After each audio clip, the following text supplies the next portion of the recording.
কচু ফুলের ভর্তা একবার খেলে বারবার খেতে মন চাইবে।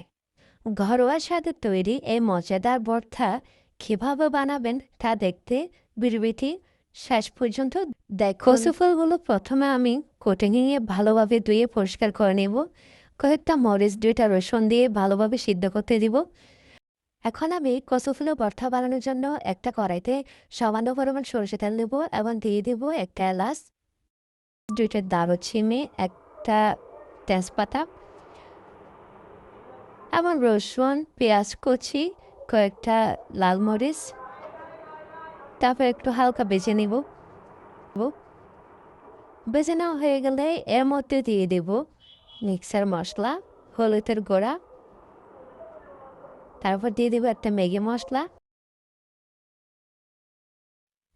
এবং স্বাদ মতো লবণ দিয়ে আর একটু মিক্স করে নেব।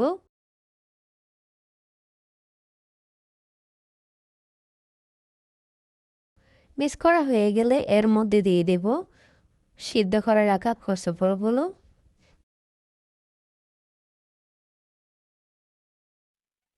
এবার সব উপকরণ ভালোভাবে মিশিয়ে নেব যাতে মশলার সাথে খুব ভালো করে মিশে যায়। যত ভালো করে নাড়াবেন তত স্বাদ বাড়বে। অবশ্যই খুব ভালোভাবে মিক্স করার চেষ্টা করবেন।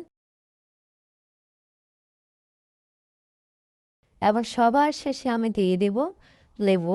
আপনারা লেবুর পরিবর্তে তেঁতুল দিতে পারেন। যার হাতে যেটা থাকে সেটাই ইউজ করবেন, কোনো সমস্যা নাই। আমার হাতে লেবু ছিল তাই আমি লেবু ইউজ করছি। আসলে এই কচু ফুলের ভর্তা রেসিপিটি খুবই অসাধারণ হয়েছে।